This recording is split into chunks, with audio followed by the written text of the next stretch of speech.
வானம் அப்படிங்கிறது யாருக்கு தான் பிடிக்காது. ஆனால் இந்த வானத்தில் இருக்கக்கூடிய விண்வெளி அப்படிங்கிறது நம்ம நினைச்சு பார்க்கறத விட ரொம்ப அபாயகரமானது அப்படின்னு சொன்னால் அவங்களால நம்ப முடியுதா? விண்வெளி எப்படிப்பட்ட ஆபத்துக்களை உள்ளடக்கியது அப்படிங்கிறத விஞ்ஞானிகள் விளக்கி இருக்காங்க. நீல வானம் உண்மையில ரொம்பவே நீளமாகத்தான் இருக்கு. வானம் பற்றி எழுதாத கவிஞர்களே கிடையாது அப்படின்னு சொல்லலாம். வானமும் நிலவும் இல்லைன்னா காதலர்கள் உண்மைக்காக ரொம்பவே மெனக்கிட்டு இருப்பாங்க.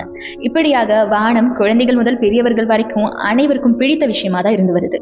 எல்லாருக்குமே வானத்தை நேசிக்க பிடிச்சிருக்கு. ஆனா இயற்கை நம்ம நினைக்கிறத விட ரொம்பவே கொடியது அப்படிங்கிறது தான் யதார்த்தம். வானமும் இதற்கு விதிவிலக்கில்ல.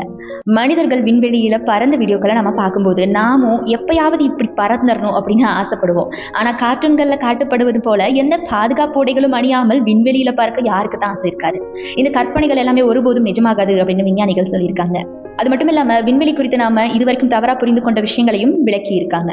நிலவு குறித்து நமக்குள்ள இருக்கக்கூடிய தவறான கருத்து, நல்ல நிலவு மாதிரி வட்டமான முகம் தான் உனக்கு அப்படின்னு குழந்தைகளை பார்த்து நம்ம சொல்றோம் இல்லையா?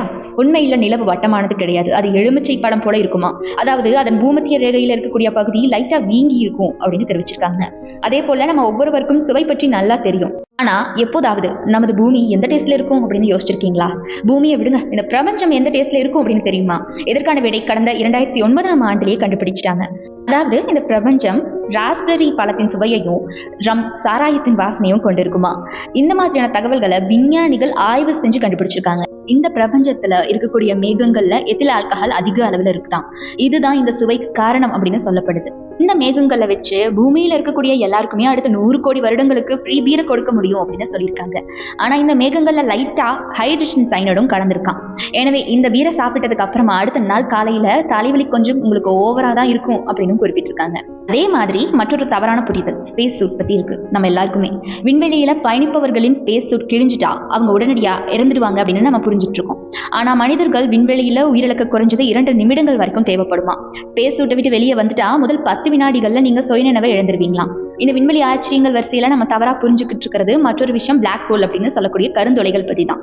அது எல்லாத்தையுமே இழுத்து தனக்குள்ள போட்டுக்கும் அப்படின்னு சொல்லப்படுது. ஆனா இதுல உண்மை என்ன அப்படின்னா, பிளாக் ஹோல் பக்கத்துல யாராவது போனா எந்த பொருளையும் இழுத்துக்காது.